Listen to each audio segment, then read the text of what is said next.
us this day our daily bread, and to the republic for which it stands, and by the power invested in me, I pronounce us ready to eat.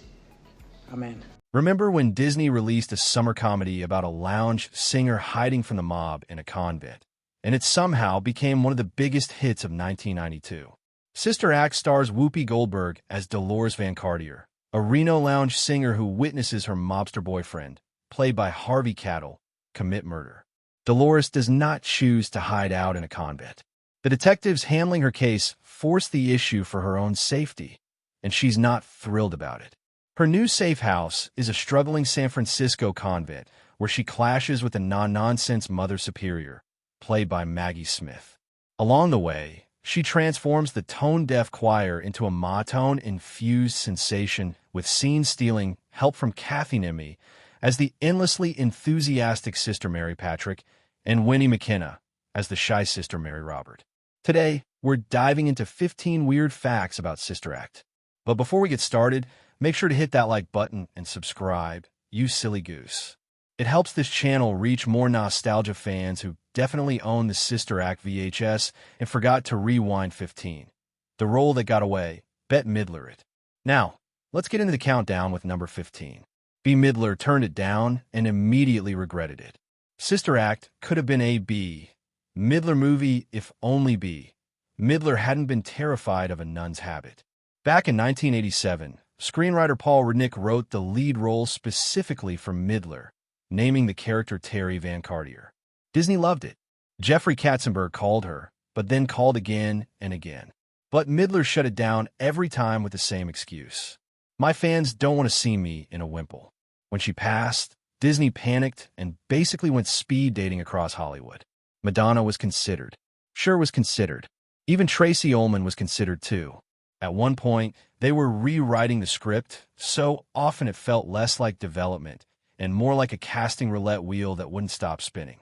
Finally, the clouds parted and Whoopi Goldberg stepped in, threw on the habit, and absolutely owned the role. I'm a real genius. I'm a real genius. That's why we're packing them in. And don't you pack any more of my makeup in that bag. Don't think I don't know what you're doing. Years later, Midler admitted what the rest of us were thinking. She blew it. As she put it, Whoopi wore it all the way to the bank. So, God bless her. She was perfect for it. And considering the Sister Act movies pulled in millions worldwide, that wimple came with some serious financial blessings attached. But don't feel too bad for B. She's a Broadway legend, a movie icon, and has more awards than most people have shelves. She's doing fine. She just has to live with the knowledge that somewhere in an alternate timeline, there's a version of her career with even more sequins and even more nuns. Number 14. The 14. Real-life inspiration behind the story. Dolores Hart, screenwriter, tried to meet a real Hollywood actress turned nun. Before Sister Act became the gold standard of lounge, singer hides, and convent comedies, screenwriter Paul Rudnick decided he should probably do some actual nun homework. And not just any nuns. He wanted to meet the nun, Mother Dolores Hart. If that name rings a bell at all, it's because Mother Dolores wasn't just some random Hollywood starlet who found religion. She was the actress who gave Elvis Presley his first on-screen kiss in 1957's Loving You. By 1960, she was a breakout star of Where the Boys Are. Hollywood called her the next Grace Kelly. Then in 1963, she walked away from all of it and entered a cloistered Benedictine monastery in Connecticut. Rudnick traveled to Regina Ludis, stayed for 2 days, soaked in the rhythms of Abbey life, but never actually met her. Still, her journey shaped the DNA of Sister Act, a glamorous performer trading spotlights for something completely opposite. A friend of mine said, "I know a place you can rest." And she sent me up to the Abbey. Wow. And I went up to Connecticut. And the first time I was there, I said, "This is amazing. Only Dolores does it to dodge bullets, not find spiritual enlightenment." And then here's where it comes full circle. Decades later, when Victoria Clark was prepping to play Mother Superior in the Broadway musical, she finally met Mother Dolores, who gave her one note. Don't make her pious. God wants our humanity, not our divinity. To this day, Mother Dolores remains the only nun who is a voting member of the Academy of Motion Picture Arts and Sciences. Number 13.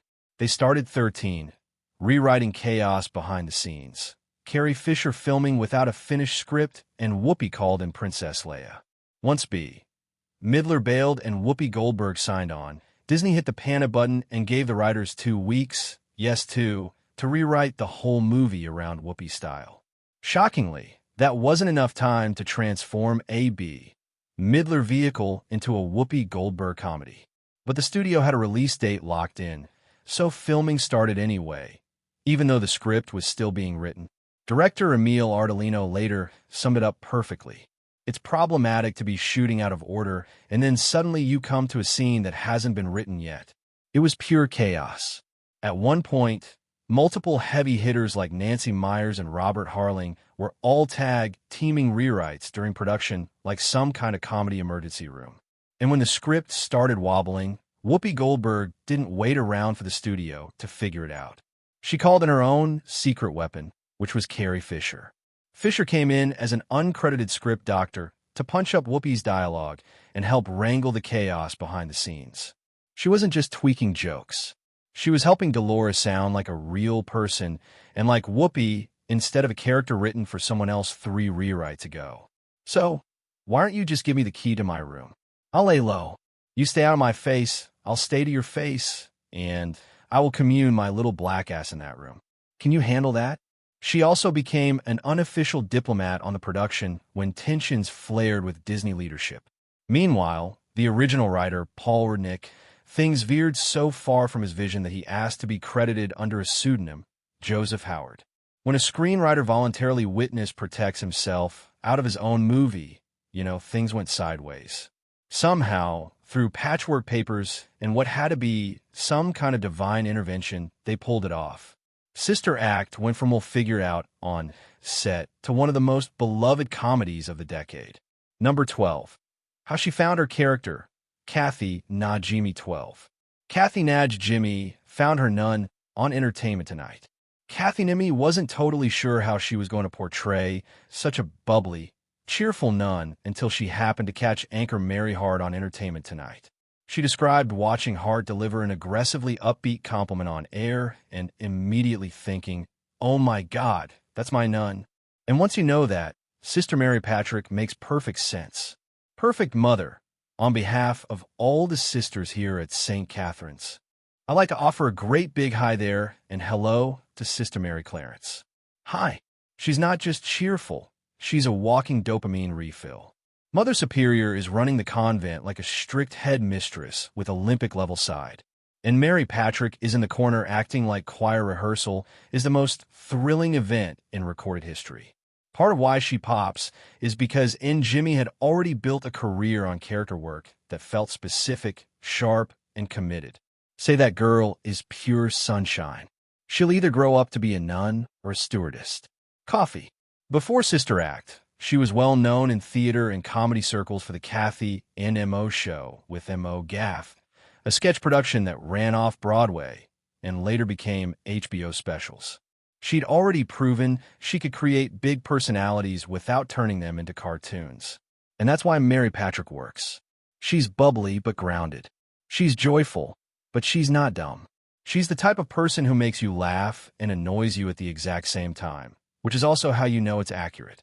11. The truth about the singing. Andrea Robinson, number 11. Those weren't Winnie McKenna vocals, but that was all Whoopi. One of the sweetest subplots of the movie is Dolores' efforts to bring the timid sister, Mary Robert, out of her shell. And, Sister Mary Robert, could you come stand over here, please? Yeah, come on over. I noticed that you're moving your mouth, but nothing's coming out. So, I'd like to just hear you by yourself if you don't mind. We eventually realized that the soft-spoken sister can really belt one out, but it's not really actress Wendy McKenna singing. She was dubbed by vocalist Andrea Robinson. Robinson is one of those studio singers Hollywood calls when they need a character to suddenly sound like they've been training for a cathedral concert their whole life. Music. She's done voice work for Disney Animation and has quietly provided the pipes behind other on-screen performers. And that's what makes the Mary Robert arc so satisfying. Wendy McKenna sells the fear, the posture, the timid energy, the please don't perceive me of it all. And then when the movie needs that breakout moment to land, Robinson's vocals make it soar. Music, Whoopi, however, did her own singing. All of it. The lounge act in Reno, the choir rehearsals, the big showstopper numbers. Every note that comes out of Dolores Van Cartier's mouth is Whoopi Goldberg. No dubbing, no ghost singer, no studio magic. Music, and it wasn't effortless. She trained extensively with vocal coach Mickey Curley and vocal arranger James Ford to make sure she could carry those leads. So when Dolores belts, "I will follow him" in front of a packed church, that's not movie magic. That's preparation meeting performance. Number 10. Whoopi was so 10. Why the star refused to promote it. Whoopi Goldberg mad at Disney, she refused to promote the movie. Sister Act is a feel-good comedy about harmony, forgiveness, and finding your voice. But behind the scenes, harmony was in short supply. All that rewrite chaos from earlier, it didn't end when they yelled, "Cut." By the time production wrapped, Goldberg's relationship with Disney was so damaged that when Sister Act hit theaters, she refused to promote it. No interviews, no press tour, no talk shows, she was silent. Think about that. Disney was about to launch a summer comedy about nuns singing soul karaoke splashed with a little Maria, and their lead actress wouldn't do a single interview. And then the movie exploded. Anyway, close your eyes. Visualize yourself in a room full of people. Lots of silverware, people dropping stuff, talking loud, drunks, women with trays going, "What are you going to have?" Sister Act became one of those rare hits that didn't need the full Hollywood promotional machine. Audiences showed up, word of mouth spread, and the soundtrack climbed the Billboard charts and stayed there for over a year. Imagine if Whoopi had actually promoted the thing. They might have had to build a second Disney vault just to hold all the money. Nothing heals studio tension like a Nina Figueroa box office run. 9. Wild moments off camera. Number 9. Nun's room service and absolute menace behavior. During the shoot, Kathy Niemi and Wendy McKenna decided to order wine and fries to their hotel room from room service while still in their habits. Before the order arrived, Kathy insisted that Wendy sit on the bed transfixed on the television, which was tuned to a porn channel, so they'd get a reaction out of the waiter. All went as planned until Wendy could no longer contain her laughter and lost a $100 bet with Kathy. And then there's the Reno casino portion of the story, which is basically the most 1992 thing imaginable. The production spent time filming in a Reno casino, which the actresses loved. Naj Jimmy said that was great because I love gambling. I love this song. Music, she also said Wendy McKenna smokes. And they'd sit at the 21 table in their nun outfits with drinks in front of them in full costume, smoking, sipping, gambling like the Vatican open a lounge. Imagine you're a regular person in Reno trying to have a simple, irresponsible night, and you look up and realize you're losing money to a nun with a cigarette and a cocktail. That's not a vacation memory. That's a confession. Number 8. The deal that changed everything. 8. Whoopi became the highest paid actress in all of Hollywood. After that whole production mess, Whoopi Goldberg turned it into leverage and became the highest paid actress in Hollywood. When Disney came knocking for Sister Act 2, they offered Whoopi somewhere between $7 and $12 million, a massive payday at the time when most leading actresses were lucky to crack $2 or $3 million per picture. Suddenly, she was out earning everyone. Tom Cruise had just made $12.5 million for A Few Good Men that same year and was considered the gold standard. 0. Nobody. Not one call to his parents saying he was coming home. Not one call to a friend saying, "Can you pick me up at the airport?" Whoopi was playing in the same league as the biggest action stars in the business. As she put it herself, "I'm the highest paid woman in the history of making movies." It's a nice little kick. It's a nice thing to throw out at dinner parties, and you take one look at me, and you go, "What?" But she didn't just cash the check and call it a day. She used it as leverage. Whoopi had a passion project. Serafina, a musical drama about South African students rising up during the 1976 Soweto uprising. She reportedly became the first Black American actress to film a project in South Africa. No Hollywood studio would touch it. It was too heavy, too foreign, and not enough star power. So it got made independently overseas. Music. Then Sister Act became a monster hit. Disney wanted that sequel so badly, and Whoopi saw her opening. She told Disney, You want me back in habit? Then you're giving Serafina a real U.S. theatrical release. Disney agreed and put the film in American theaters. Serafina wasn't a box office smash, but it got seen. It got distributed. And it happened because Whoopi understood exactly how much clout a nine-figure comedy buys you. That's how you play Hollywood. Now, we're going to take a quick pause because if you're enjoying this trip back to 1992, I want you to hit like and subscribe before Mother Superior gives you that look. It helps the channel keep this choir singing every single week. So, now let's get 7. How the music became iconic. March on back to the weirdness with number 7. They turned pop classics into gospel hits and then performed them live in costume. Let's be honest, the idea sounds ridiculous. Take pop and doo-wop classics, run them through a choir of nuns filter, and hope audiences don't riot. But Mark Scheinman, the movie's musical mastermind, pulled it off.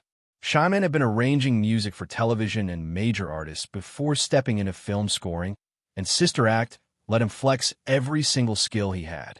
We've been doing a little bit of rehearsing, and it was very wonderful. It was really remarkable. But this is all really because of that man right there, Mark Shane. He took songs that had no business being sung in a church and made them feel like they'd always belong there. The arrangement somehow hit the sweet spot between reverent and playful, holy enough for a convent and funky enough for a Reno lounge. My guy became my god. I Will Follow Him became a hand-clapping showstopper. Music, Hail Holy Queen got a doo-wop breakdown that had no business working as well as it did. And the finale version of Shout, originally an Ely Brothers track from 1959, turned into a full congressional celebration.